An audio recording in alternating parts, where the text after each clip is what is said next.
This is Talk of the Town, a weekly program featuring community events happening in and around Northeast Michigan, with your host, Nancy Smitham, and get the latest from Alpena Community College with Don McMaster.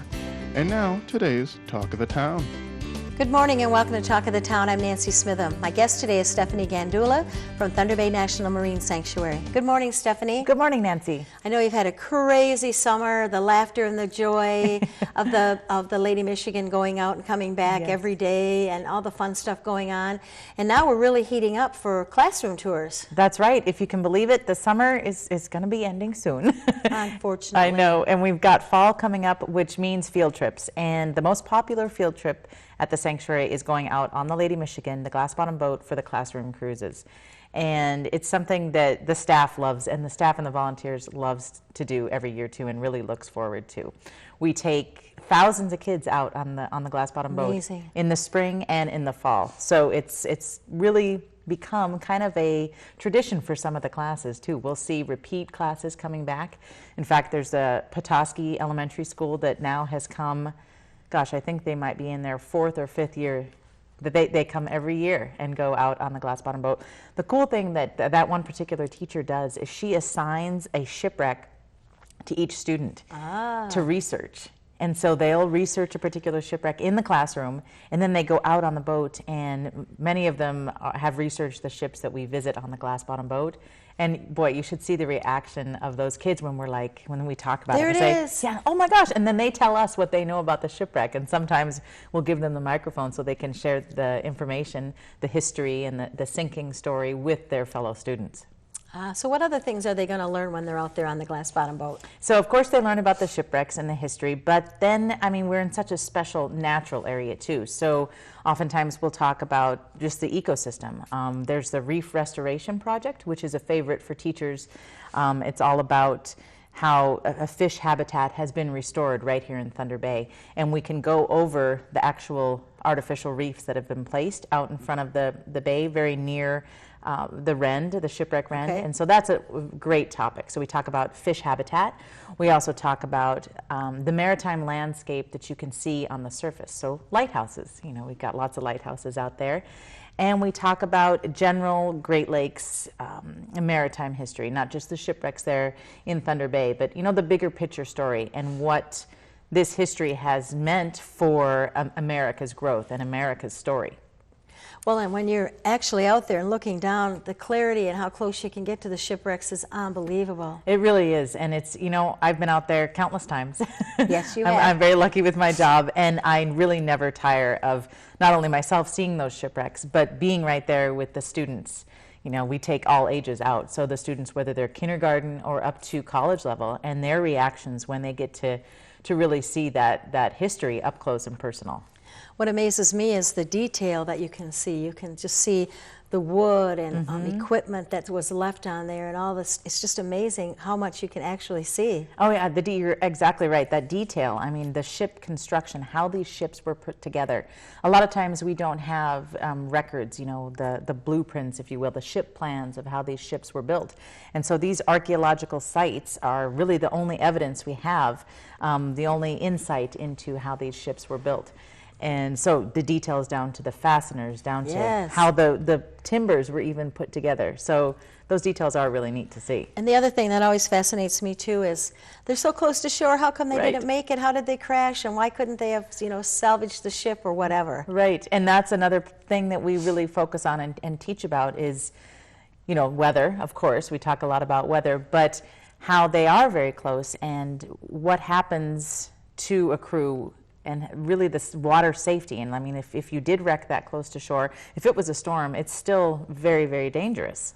And I mean, to swim that far, if it's stormy and dark, foggy, whatever, I mean, it's still a very dangerous place. And so all of those attributes to the tour give us so many things to talk about. And so what we've seen is all sorts of different teachers, like who teach different subjects. History teachers, doesn't have to be just history teachers though. Science teachers, like I said, we talk about the fish and other biological critters down there.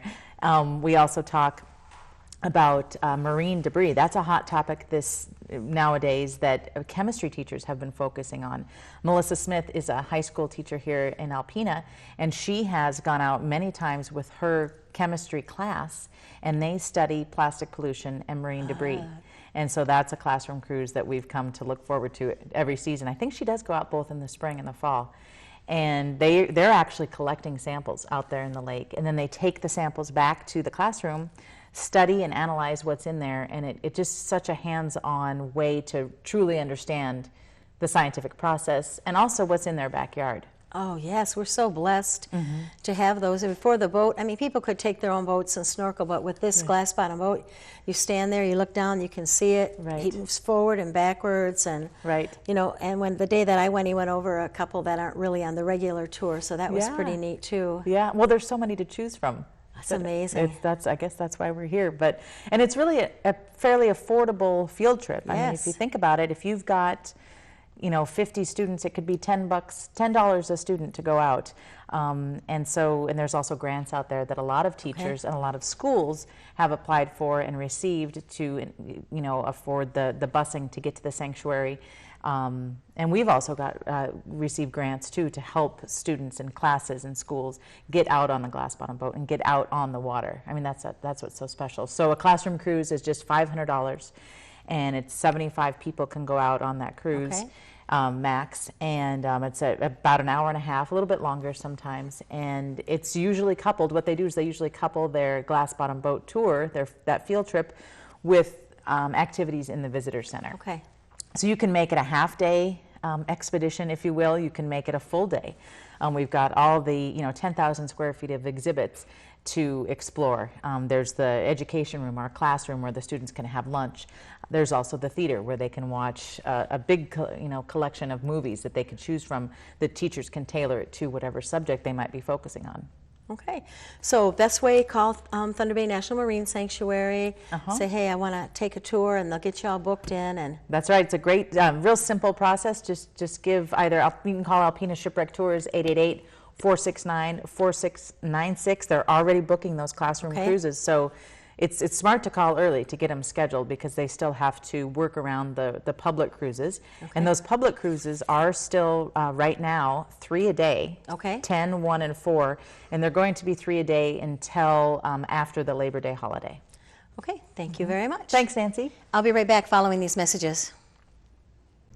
Hi, welcome back. I'm once again with Stephanie Gandula from Thunder Bay National Marine Sanctuary. So Stephanie, this segment we want to talk about an exciting event that you got to participate in. Yes. So you start us out and tell us all about it. Yes, so just last week, Thunder Bay National Marine Sanctuary partnered with the state of Michigan. So the sanctuary itself is, we partnered to run the whole place, but we also do projects outside of sanctuary boundaries. And this time we partnered with the National Association for Black Scuba Divers and their group Diving with a Purpose. Now this is an amazing group, Diving with a Purpose. These folks are trained by the Nautical Archaeological Society. Wow. So they know how to record shipwrecks. They really know their stuff. They're reliable, great, talented volunteers. They travel all over the world. You wouldn't believe some of the places these guys go. They were talking about being in South Africa, all over the world, to assist different agencies in recording archaeological sites. National Park Service. So anyway, they do go all over the world. They also come to our special place here, so Lake Huron. And last year, it was April 11th actually, of 2014, a local diver, Dave Lazinski, and his son Drew discovered the remains of a World War II fighter plane. Wow. And this is in southern Lake Huron. And they did some research and found out that this plane had crashed into southern Lake Huron 70 years to the day that it was discovered. Wow. And unfortunately, a pilot, a Tuskegee graduate actually, Tuskegee Airman, had gone down with the plane. And so this was a project where we met with our partners down in southern Lake Huron and went out to the site to take stock of the wreckage and, of course, record it. We want to make sure that it is preserved for others to see, of course. And it's a very special site. So what it was a World War II training plane. It was a P-39 fighter plane. And so these were used in World War II, but there was a lot of training happening here in Michigan. And so the pilots would train here for a few months before being sent overseas to the war theater. And on the Lake Michigan side, there was a naval training base, so there was Okay. lots of training over there as well. And then on the Lake Huron side, it was the Army Air Corps training. So there would be planes flying all over doing, actually firing their weapons, dropping their bombs in the lakes and doing their practice missions. A training mission, April 11th, 1944, ended in disaster, unfortunately, for this pilot, Lieutenant Frank Moody. So it went down, and the site itself is quite scattered. So the sanctuary and the state going down there and partnering, I mean, it was quite an involved project. We had to, what we call live boat. So that means you're traveling around and dropping divers so they can record the engine, and then these divers are going to go record the tail. And then, of course, the wings are all there. So it's because of our cold, fresh water. We're always talking about our cold, fresh water. It's like that in southern Lake Huron as well. The site is so well preserved. It is. So tell me, when you first get down there, do you get goosebumps? And Oh, absolutely. I mean, of course, this was my first experience recording an airplane. We focus on shipwrecks up here, of course. But it's to see these things that are so clearly human-made. It's a man-made, and to see them in their state. I mean, they're under the water, clearly a tragic sight. I mean, all of our shipwrecks are tragic sights as well. It is very powerful, and the history that is coupled with this particular project was so amazing.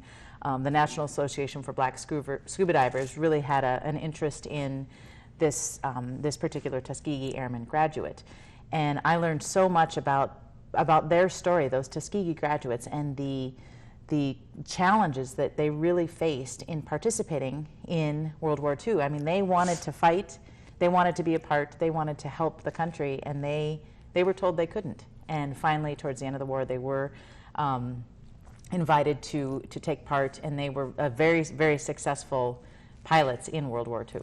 so now what happens with the site?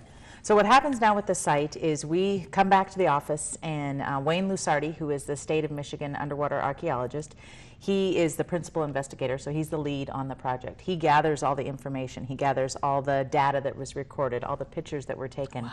And so he'll assess where the holes are. He'll assess if the team needs to go back again and record more. And then he'll also assess what next to do with the site.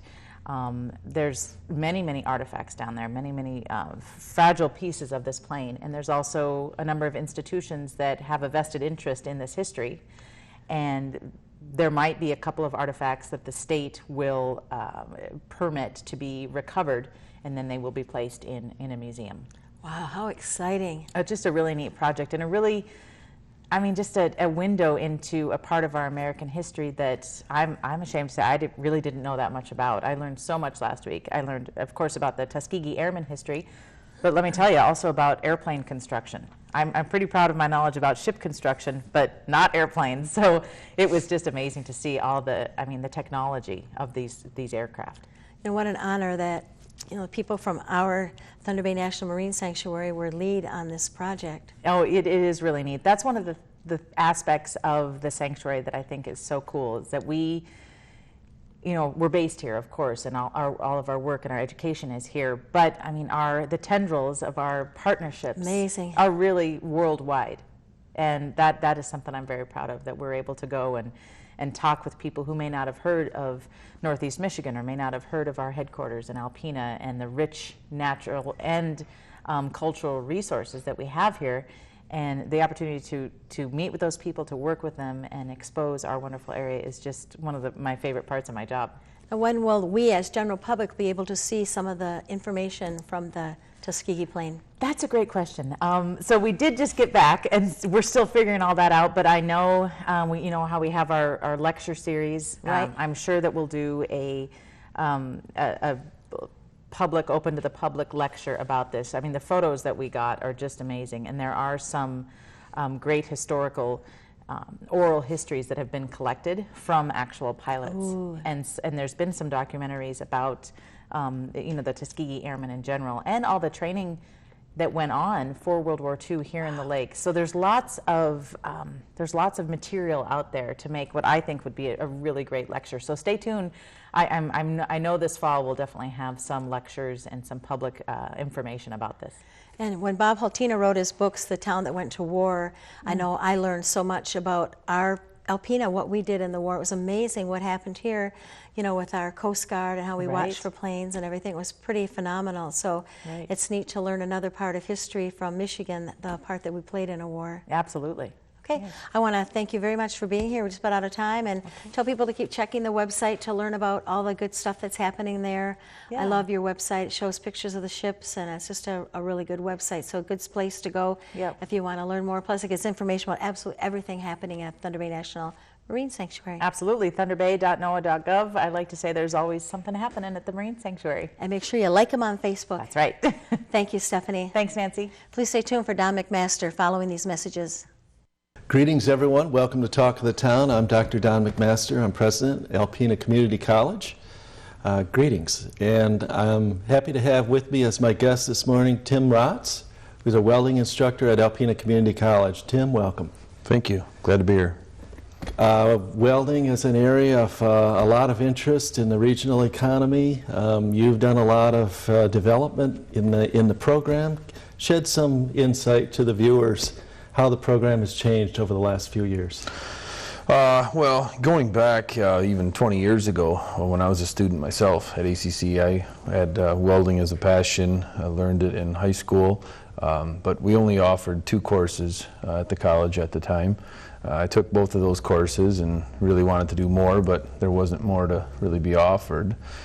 So I went into machine tool. And since joining the college back 13 years ago, myself as a staff member, I was able to work with others to start a one-year certificate program back about 8 years ago, which went over really big. Lots of students interested in that program because it offered more coursework. And since then, I've seen a big interest in students wanting to go further. We work with the American Welding Society with a Level 1 and Level 2 advanced certificate. And to get to the Level 2 certificate, it takes a lot of time.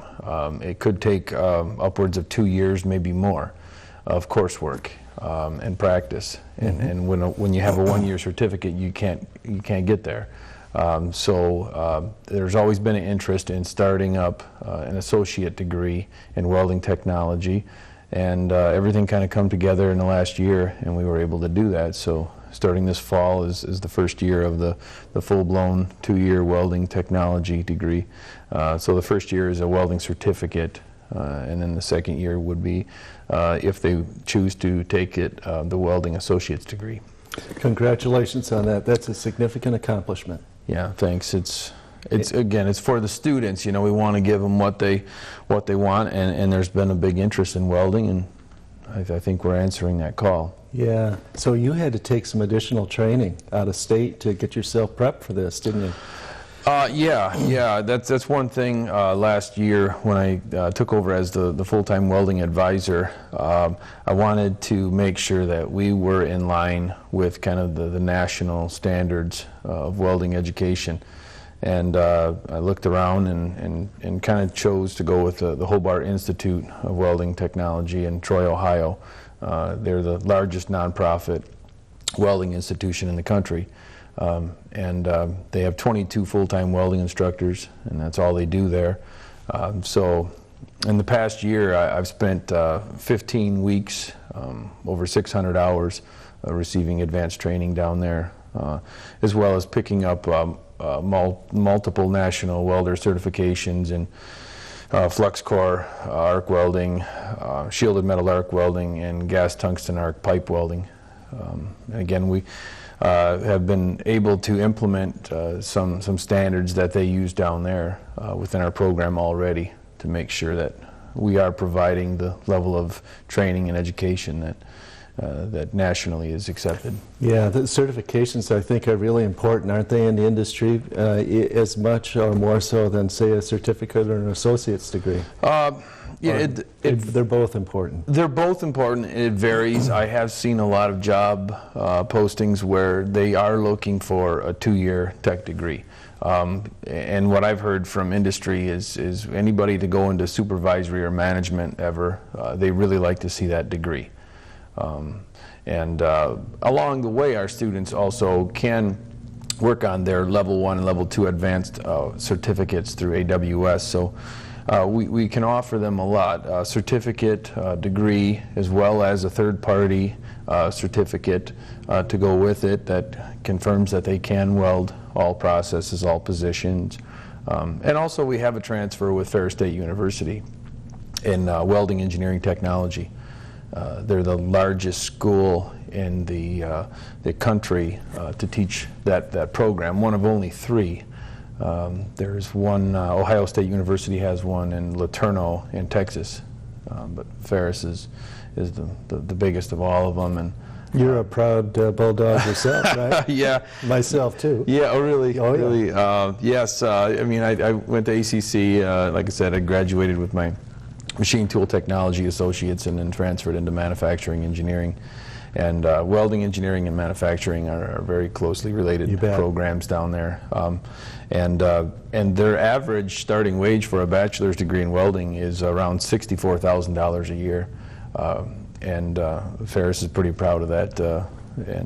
So again, it comes back to we want the students to have as many options as possible, and they can go as far as they want. Yeah, I think manufacturing has taken a hit kind of generally in terms of perception over the last decade with the economic downturn. People are beginning to realize that great careers can be had.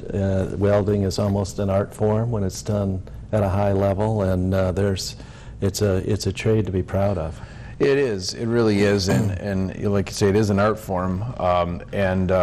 You know, it's amazing when you think about it that welding is found in so many different places. 1 out of approximately every 2 products that make up the gross domestic product in this country have a weld or contain a weld in them. Interesting. Yes, and that is very unique. You know, so somebody had to do that weld or program that weld to be done. And also the areas, you know, you have the not only the petroleum industry, the gas and oil, you have chemical refineries that require welding, manufacturing, agriculture.